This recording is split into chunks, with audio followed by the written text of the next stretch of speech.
Welcome to Married to History, where we try to be informative, entertaining, and family friendly. Aloha, I'm Christopher. I have a fancy piece of paper on my wall that says that I know more about history than most people do.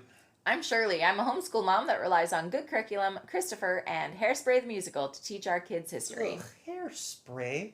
Please pick a musical with some style, some class. How dare you? How dare I? How dare you? Think Hairspray of is every amazing. question that you've ever asked me about Benjamin Franklin, of all things, and you say, how dare I condemn Hairspray? Yeah. Okay. Fine, then I'll condemn 6. Would you rather I condemn Don't 6? you dare. Mm-hmm. You can't talk Pick about any. one. I'm going to talk smack about Hairspray, or I'm going to talk smack about 6. You can't talk about any of my musicals, especially the historical ones. I like 6. You do like six. I do like 6. All right, well, I have a history question for you today. I love history questions. All right. How long was the Korean War? 3 years, give or take. Just 3 years? That's it? It spanned 3 years, so it spans the years, if I remember correctly, of 50, 51, and 52. So it was less than 3 years. It did not take up the entirety of those 3 years. Okay. If I'm remembering the dates correctly. Okay.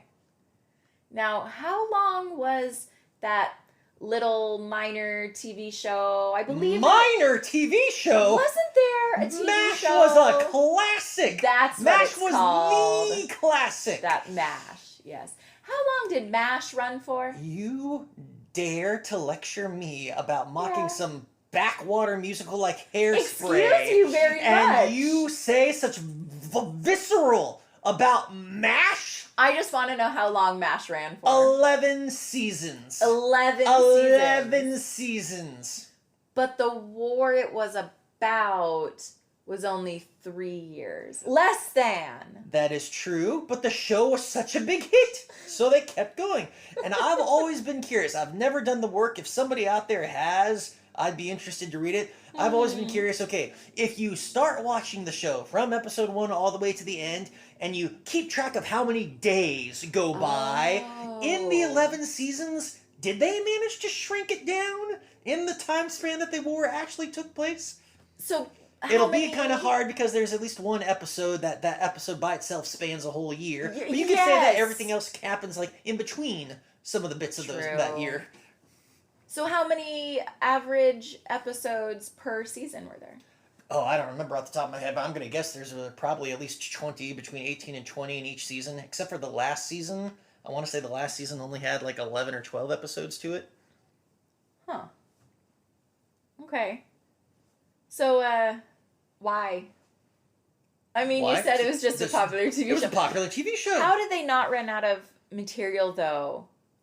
Like, a 3-year war doesn't seem very eventful to me. I think some well, okay, so the show wasn't, the war was the setting for the show. The show wasn't about the war. The show was about the characters at the camp, or at the hospital. Right.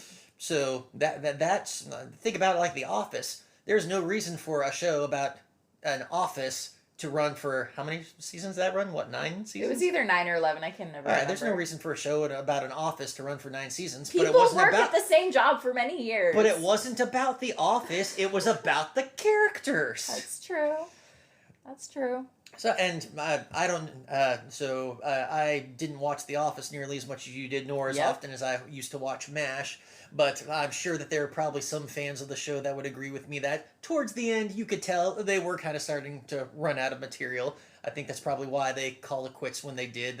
I would be surprised if it was just the writers thought to themselves that, hey, we've been doing this for a long time and we got nothing else to tell.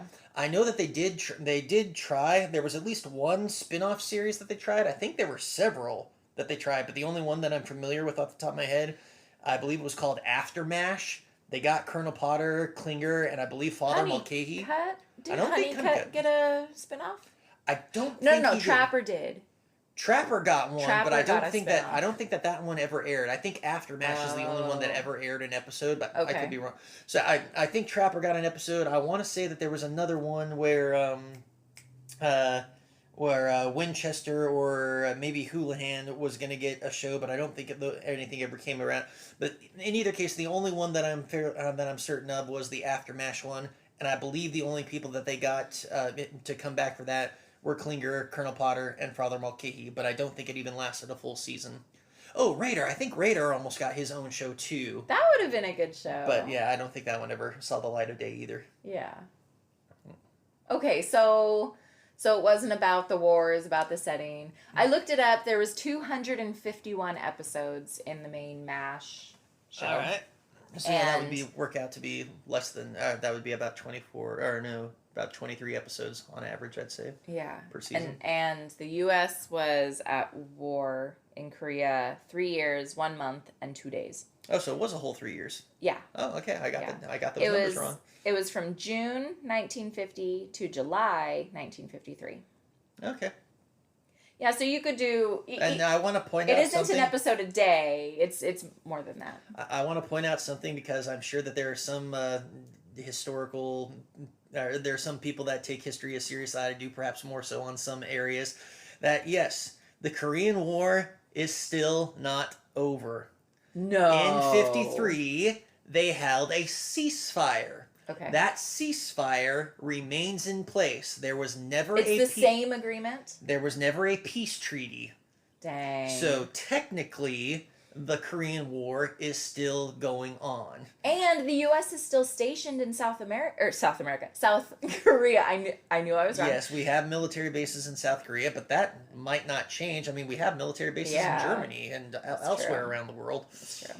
So was the Korean War an actual war? Because I've heard people say that the Vietnam War was just a military or a police action or a military conflict. It wasn't a war, technically. Right. So like many things, you're never going to get a solid answer. Okay. All you're going to get is an answer that you are happy with, that you are comfortable with. Well, it depends on the definition, right? So politically, it was called a police action at the time for two reasons, to the best of my knowledge. First off, because Congress never declared war. Yeah. In the United States, only Congress has the power to declare war, and they never did that. Yeah. Congress allowed funding for military action, approved the sending of troops and materials and whatnot to do the fighting, but this was very much all on President Truman. He's the one that said, hey, we're going to do this. He's the one that authorized the troops and everything else for that. He's the one that pressed the matter and said, we got to keep doing this.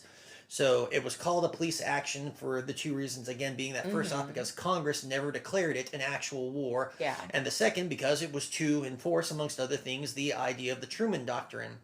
What's the Truman Doctrine? So the Truman Doctrine was created. I don't know if it was ever really named that, or if just we today call it that, because Truman was the one that engaged in it.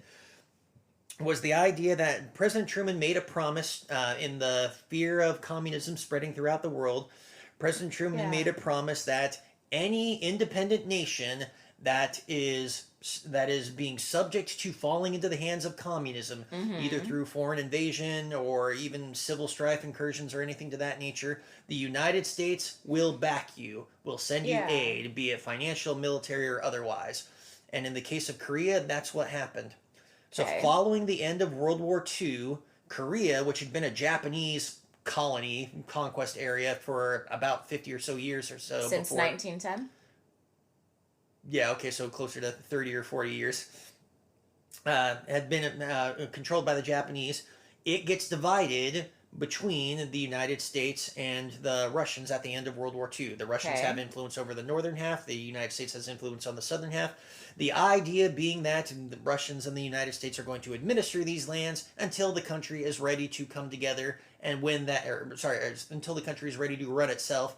And the idea that when that was going to happen, if I remember correctly, both sides were supposed to back off and allow the entire Korean population to have a vote about what they wanted to do, what kind of government they wanted to set up, and whether or not they were going to be together. The idea, though, of them staying apart as separate countries, I don't think that was ever a goal for either side. Is anyone surprised that it didn't end up working that way, though? That seems like a really fanciful goal. In hindsight, sure, we can say that, but at the time, I'm sure that there were plenty of people that advised it. I was reading a book. It was a book about MacArthur not all that long ago. So the Korean conflict got mentioned in it, and they talked about a lot of the other characters that had a hand in it. But I don't remember off the top of my head if anything was expressed in that book as people thinking that they're never going to come together. It's always going to be two separate Koreas. But So I what don't was? remember that. But so Yeah. what? If I'm remembering correctly, it's been a long time since I read the details about this. If I am remembering correctly, so both sides, the United States and the Russians, did what they were Mm-hmm. supposed to do. They backed out. The two Yeah. Koreas had their own separate governments, but the idea was that at some point in time they were supposed to come together, the two of them by Yeah. themselves, outside of American or Russian or anybody else's influence, and decide, all right, how are we going to come together and do this? But could you imagine like California and Texas doing that? If we were governed separately, we have different values, different ideas. We wouldn't come together and decide together a new government. It's more likely that one would conquer the other. Well, I think that that's actually a bad example that you mentioned because Texas and California have largely different cultures, I think. Right. We're both United States, but inside America, we do this is a common thing that people don't think of when they Mm-hmm. criticize or praise America versus other countries in the world. The United States does not have a homogenized culture or society. Right. We are vastly different in so many different ways, Mm-hmm. but you don't have that in Korea. Korea is an ancient country, an ancient Yeah. land. Their culture has been the same for thousands of years, survived wars, Mm-hmm. conquests, other things. So they are still very much one people. Or at least they It were is at the more time. likely, I believe, it is more likely that they would have come together on their own as and as a Korean nation than to Okay. have decided that, oh no, we want to stay separate. Oh, okay. Unless I'm mistaken, that's still the goal today. I believe North Korea still wants South Korea back. I believe South Korea still wants North Korea back. They still Yeah. want to be together, but you could argue Can't that agree. much like California and Texas in this case, Mm-hmm. both of them have their own separate ideas about what the best thing to do once we're together is, and because they Right. can't agree on those, they're never going to come together. And in the case of California and Texas, it also doesn't help that there's quite a few pieces of land in between. Well, I know that wasn't the California and best Texas. example. It's just more obvious. People know about Yes. California and And Texas. besides, I always think to myself that Texans are probably the most independent-minded people in the United States Mm-hmm. that I think that I've ever met. Mm-hmm. So, I mean, California could surrender to Texas, and Texas would probably say, "No, we don't want you." It's possible. Uh, Anyway, so they were separated. Russia so, and the U.S. so they were pulled separated. out. Russia and the United States pull out, but both, even though the United States and the Russian authority-wise have pulled out, both of them have still left equipment, material, supplies, and Yeah. whatnot behind for both parts of Korea. So, like I said, I don't remember all the details, but if I'm remembering correctly, the North acts first, and they full on invade the South, Right. and they succeed. I mean, they take almost the whole of the country. Dang. The only thing that they don't take in that invasion is a tiny sliver at the end of the Korean Peninsula, known as, around the city of Busan. Uh-huh. The area, I believe, is referred to, or the conflict there is referred to as the Busan Perimeter. There's just a sliver of Mm-hmm. UN soldiers, mostly American, I believe, that are holding off just this tiny last section against massive onslaughts by the North Koreans. Yeah. And I do not know all the reasons for why the North Koreans had such wild success in the beginning of the conflict. Mm-hmm. But there's lots of different rumors. The South Korea, Sigmund Rhys, if I remember correctly, there were rumors of political corruption. There was also the possibility that the South Koreans weren't trained and weren't as ready for defending themselves as the U.S. or others could have prepared them for. Yeah. Whatever the case is, the North Koreans have some very early success and they almost win right up front. If I remember correctly, most of the land Wow. changing in the Korean War happens in that first year. Really. And then after that first year, it's pretty much stagnant along the 38th parallel. So. But in that first year, Yeah. Sorry. So is this prior to 1950 when the U.S. gets involved, or when we start counting Korean War begins? All right, so the 1950. This is, if I'm remembering the dates correctly. Yeah, this is when the North Koreans invade. There's only like I said, there's only a Yeah. sliver of American UN soldiers still in Yeah. Korea. There are a whole bunch of UN soldiers in Japan and in other parts of the area nearby that are under the command of Douglas MacArthur. He's the SCAP. He's been the one who's been given command. Scap? I don't remember what the acronym is. I want to say Supreme Commander of the Allied Powers. Oh. Okay. So the that would take us into Sorry, a whole no, other don't go story on a about World War tangent. II. But basically, just at the end of World War II, Yeah. all the allies in the Pacific that have a hand or a say in the Pacific zone of the world have agreed that, all right, MacArthur is in charge Yeah. of all Allied resources in this part of the world Yeah. after the end of World War II. So MacArthur is in Japan with a buttload of soldiers from many different nations. So he strikes? No. Eventually, yes, but so the problem is there's a bit of a diplomatic flux. So Truman's administration doesn't really know how they want to react about this. They know all their options, but of course there's that gamble of, okay, we don't know which option is going to work out best. We don't know what the aftermath is going to be, and there's that boondoggle of, okay, China's right over there.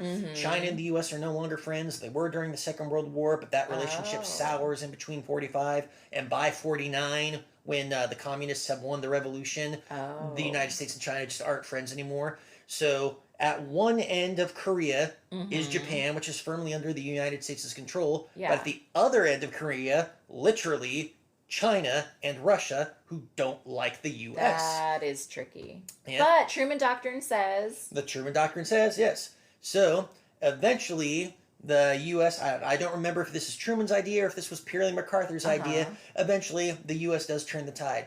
MacArthur launches an invasion. I believe it's referred to as Operation Chromite, where he is able to land a sizable army behind the North Korean lines in the city of Incheon. Yeah. So Incheon is further to the north in the peninsula. The North Koreans, the bulk of their army, is down in the southern part of the country fighting on the Pusan perimeter. So when MacArthur comes in, he has now cut off the North Korean army's ability to resupply themselves and to retreat. He goes down, smashes, I don't know how much of the North Korean army might have been able to escape and get back north or whatnot. Yeah. But the point is, MacArthur smashes the North Koreans that are in the south. They start marching up north, and I was about to say Truman. MacArthur is able to liberate Pusan and take the war all the way up to the Chinese border. He does what the North Koreans failed to do. He conquers all of Korea. Yay, MacArthur! We're done. And so, no, this is just, again, all of this is still in the first year of the war. Holy so the cow. North Koreans getting all the way down to Pusan, MacArthur getting in there, and then kicking them all the way back up to the Chinese border. Wow. But then here's the problem. Lots of people, I believe people in the Truman administration and even generals on MacArthur's own staff are warning him, all right, we've got to do something. We can't just stay here on the border. We've got to either retreat or we've got to keep going into China because China is not going to accept having this large American army on its border, to say nothing of Russia. I remember reading about people being concerned about how China would react, not too much about how Russia might react. And if I remember correctly, MacArthur, in his typical stance, which was justified up to that time, rather arrogant and is just confident, no, they're not going to do anything. And if they do, I'll kick their butts. Oh, gosh. So if I remember correctly, there's a time where his staff convinces him, hey, let's go on a scouting run. Let's see if there's any signs that the Chinese are doing anything. So he hops in an airplane and they fly over the border and he's looking down. If I remember correctly, this is in wintertime. He's looking down and he sees that, all right, there's no tracks, footprints, or tank tracks or anything like that on any of the roads, on the bridges that cross the river, because I believe it's a river that separates Korea and China. And so MacArthur sees that and says that, there's no evidence they're moving out here. That's no problems. But he did not properly appreciate how bad the winter was that year, because the Chinese had been crossing the border and just their tracks or any evidence of them had been fresh snow erased. had fallen or something. All right. So what it turns out is actually that a huge number of Chinese soldiers, I've read different numbers, but on average I'd say it's around about 300,000 to 500,000 men is what I'm told. A significant Chinese force manages to get into North Korea completely under the nose of the Allies. The Americans and the other soldiers there have no idea that there is this huge Chinese army there. MacArthur has no idea there's this huge Chinese army there. And when the Chinese do get involved in the fighting, they launch their counterattack, pushed all the way back down. I don't remember how far back down. They're at least pushed back to the 30th parallel. They might be pushed back further down than that. And 30th parallel is where the DMZ is today, right? Yes, it's, I believe still, at least, yes, it's on the 30th parallel, the 30th north latitude line. Yeah. So yeah, the Chinese. I believe the Chinese might push past further than that. Whether they do or not, MacArthur is able to push them back up. Uh-huh. And so again, all that in the first year of the war, and for the rest of Wow. the war, it's the two sides just fighting along the 38th parallel. Every now and then, one of them's going to Dang. gain a little bit more land, Uh-huh. but there's not going to be any major changing of land, and nobody's going to really Mm-hmm. be able to hold on to any significant changes in the land that they might get. Wow. And so that's the Korean War. First year, lots of action, Mm-hmm. really big drives back and forth by all the players in it. But the rest of the war, stalemate. Dang. Yeah. Okay, so what does M.A.S.H have to do with all this? Tell us about the Mobile Army Surgical Hospitals. I So, do know what it stands for. so if I remember correctly, MASHs were not brand new in Korea. I want to say they were experimented with in World War II, Uh-huh. or at least the idea for them came into World War II. Yeah. But they were definitely commonly used in in the Korean War. So yes, it It's stands just for a field hospital. It stands for Mobile Army Surgical Hospital. So back in the days of World War One, the hospitals were miles and miles and miles beyond the front You're lines. gonna die before you get A there. lot of soldiers died before they even got there because, well, you wanted them to be in a safe place where you could treat them properly. Yeah. But the wisdom for the MASH units was, but we can save more of them if we can Mm-hmm. treat them closer to the battlefield. Yeah, And you have to find the balance. and it turned out to be very true. So the MASH units, yeah, they were in danger from time to time because they were so Mm-hmm. close to the enemy lines. Yeah. But at the same time, yeah, survival rate for soldiers shot up dramatically. They proved their worth in the Korean War. So I don't know what the numbers are. Mm-hmm. If I remember correctly, the show, the 407th boasts a survival rate of 97 to 98% from time to That time. seems very high. That seems very high. I would assume that it's probably based on reality. I don't think that's the type of thing that the writers would have falsified. Oh, who knows? We'll have to look But it up. yeah, it's possible. But yeah, so the Mm-hmm. show is, and I want to be clear about this thing too. So the show is based on the movie, which was based on a book. Okay. And I don't remember about the book, but the movie and the show Mm-hmm. were both hit, and the movie hit theaters and the show hit television screens while Mm-hmm. Vietnam was going on. Right. And if with That's the, an important context. with the exception of the show, I remember at least in the movie, the director purposefully tried to mention Mhm. Korea as little as possible Yeah. because he wanted people to sympathize with this is what's going on in Vietnam. Yeah. Because the situations were very, very similar as far as to Mhm. what got the U.S. there, why the U.S. stayed there, Yeah. and what the U.S. was trying to accomplish there. Makes sense. Yes. So, in your opinion, do you think that the show M.A.S.H. Accurately portrayed what it would have been like as a physician or a nurse No. in the conflict? Not at all? I don't know about not at all. So I remember watching a documentary where they were asking this question. Yeah. They interviewed several doctors and several nurses that served in the MASH Mhm. units. Now, of course, these few doctors and nurses they interviewed can't possibly speak for all Right. people that served in MASH units. But one of the things that I love the most, so it's undeniable in the show Mhm. that, especially in the first 3 seasons of the show, that the Mhm. doctors are lecherous. That they Yeah. are not committed to their wives if they have wives or girlfriend, and they are constantly fooling around with the nurses. Yeah. And this is why I hate the show. Yeah, so this is Hate one of it. the things why they had some major changes to the show after or during the or from the 4th season onward, but then there were Mhm. still those episodes where, Oh, where Hawkeye! Pierce's character was always going The after main nurses. character, Pierce Hawkeye, So- he's disgusting the whole time. So in the documentary that I watched, I don't think I've ever gotten a chance to speak to anybody that served in a Korean MASH unit. But at least in the documentary, I remember that every doctor they interviewed, and the nurses too, to this degree, said, or actually no, I don't remember what any of the nurses said on the matter. But at least every doctor they interviewed Mhm. said, absolutely not. There's no way we would have treated them like that. We Really? respected the heck out of them. Oh, I like to hear that. Yeah.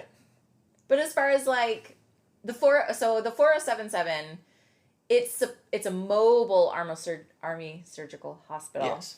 It never moved though in the show. I guess it moved and then In it the moved show- back.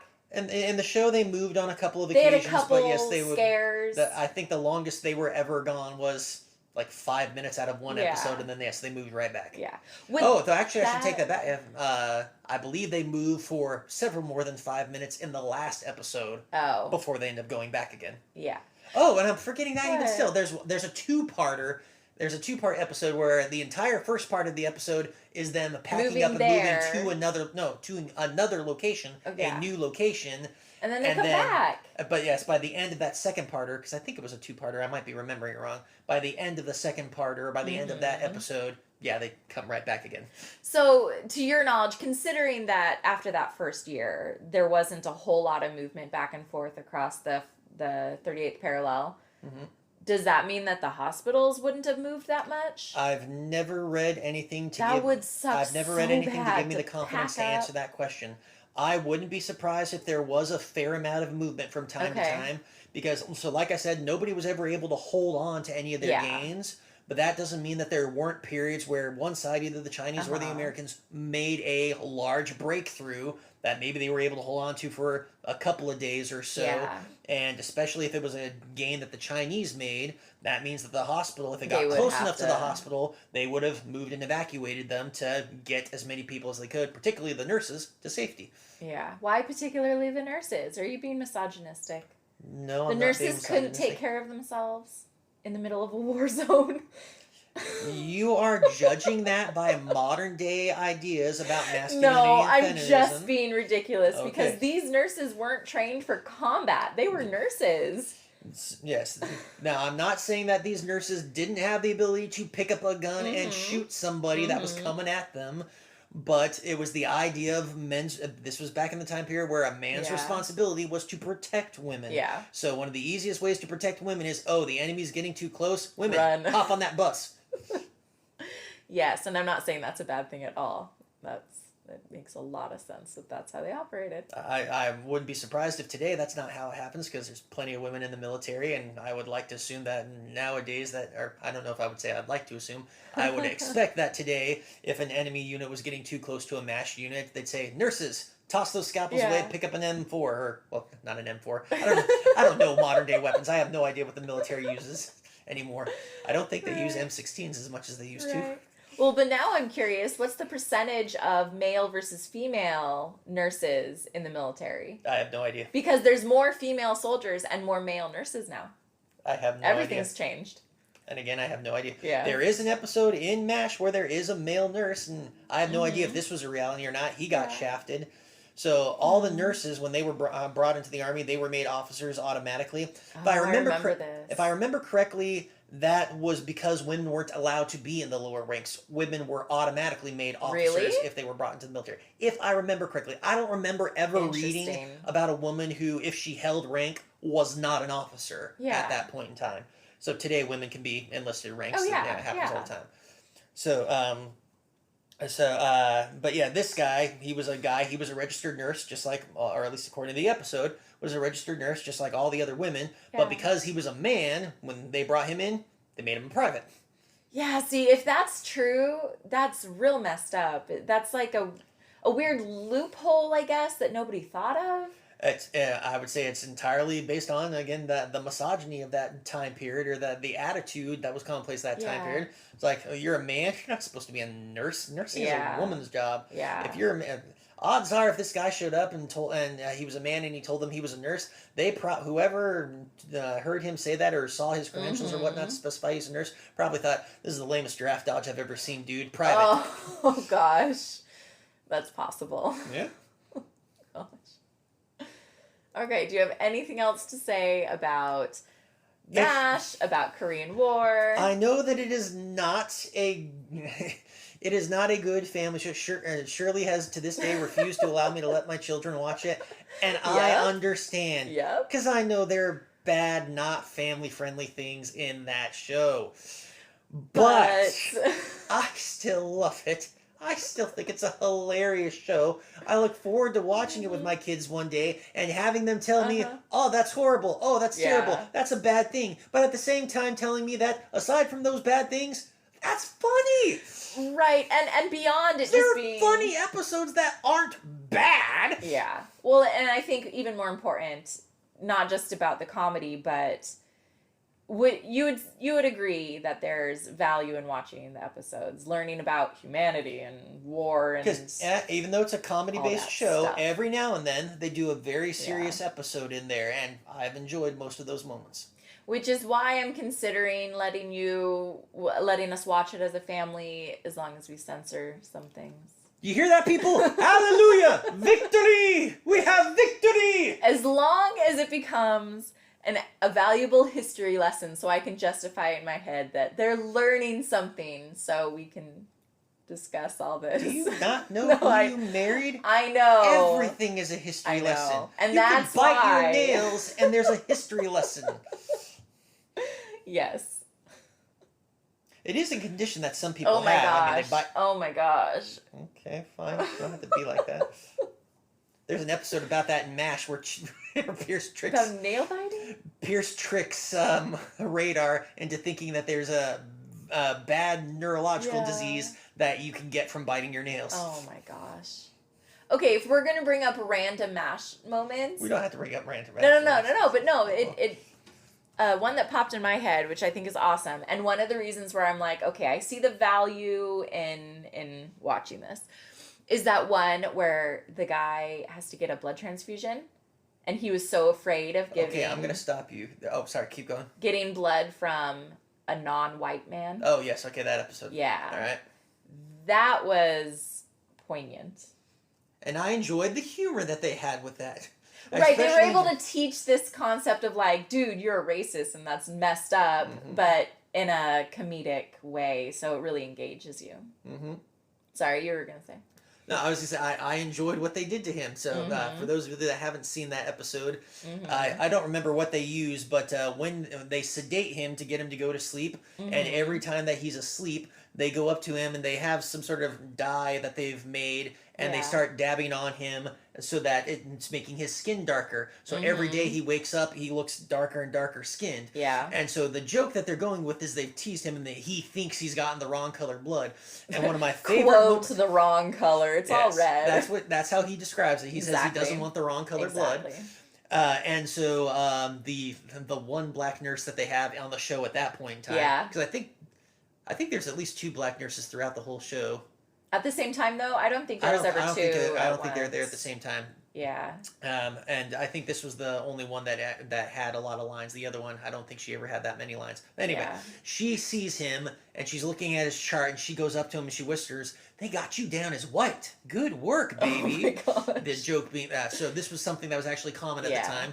Some people that obviously had some ethnicity in them that was not purely white Caucasian. Yeah. But they would be called passing at the time. Because they looked fair enough for the white people to accept them. Yes.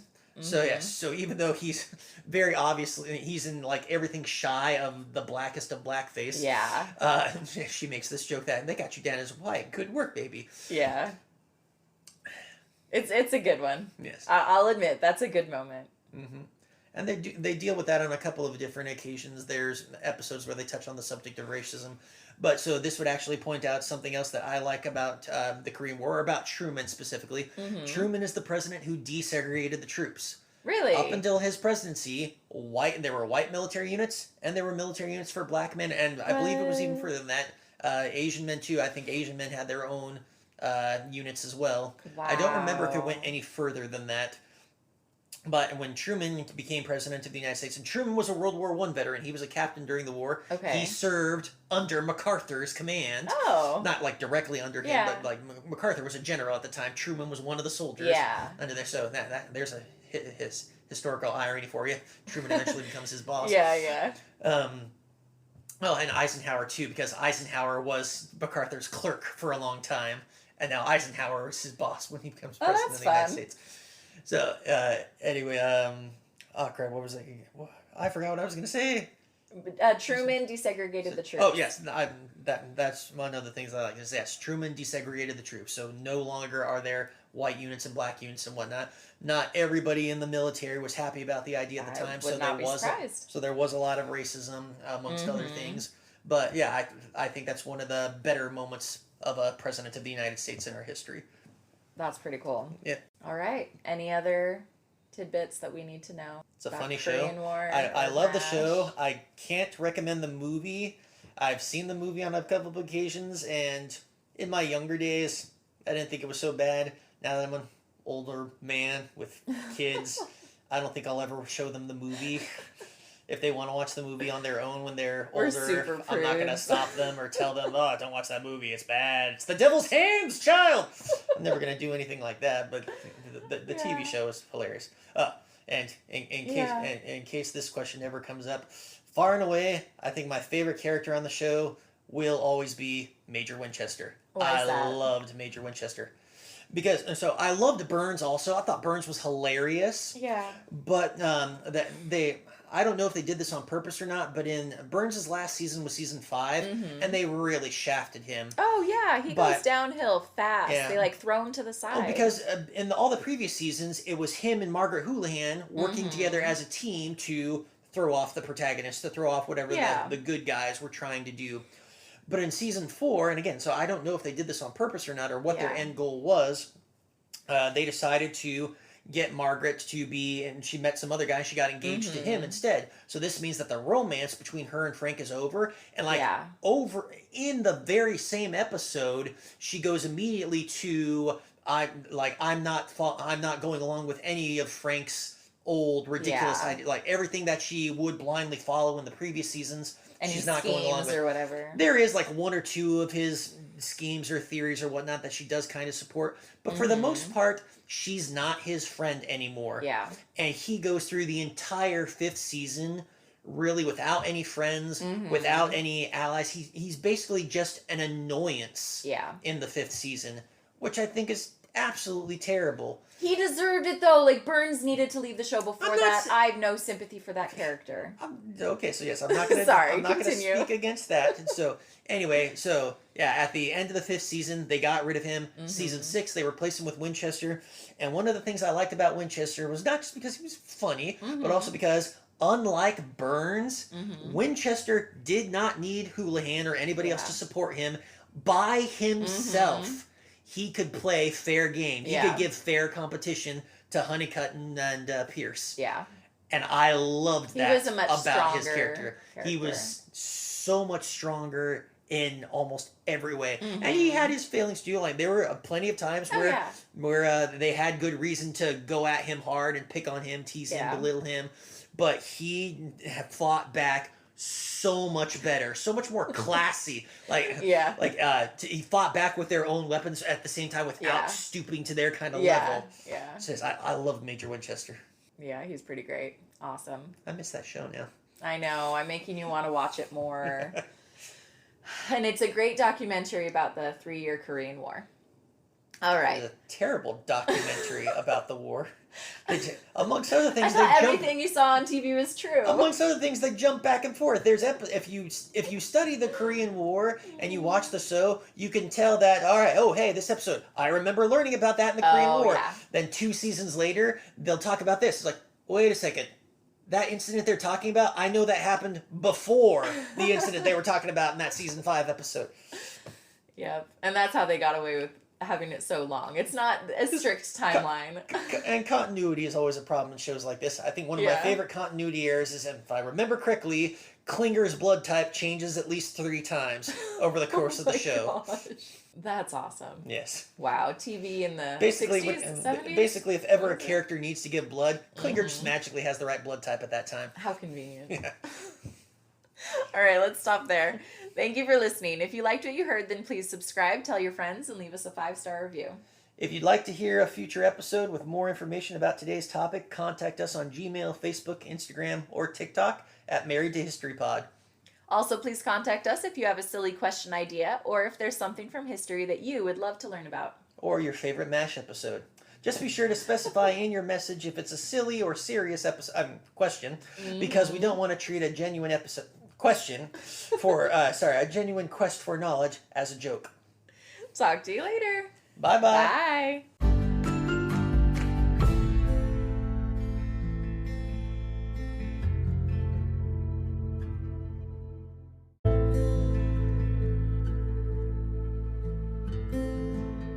Okay, we are recording again. Alright, and you are my witness. I am Yeah. holding my hand so that there will be no tapping against anything, because may the gods forbid that I tap something as I talk. Let's see how long that It's not like lasts. I'm tapping a chalkboard that has nothing written on it. Did we tell them about that? We told did, Them, we told yeah. them about the professor. Did we tell them that that was what was so weird about him? Yeah. Okay. Yeah. He kept whacking the chalkboard with his hand. I wonder if he's going to recognize himself if he ever listens to this at some point in the time. You know what we found? I told you, I figured out who he was. I found his name. Yeah, you He's Facebook stalked him or whatever. No, the term is. I went to the college's faculty directory. Mhm. He still teaches there today. This feels so weird holding my hand. Don't Like this. you don't have to hold your hand. All right, you said I didn't have to, so all right. But you can't tap the bed or the table. The bed or the table. Well, what? Not spoiler, but I want to edit this part out so that you don't tell people that we're recording this. little on a bed behind the scenes or the tidbit. table.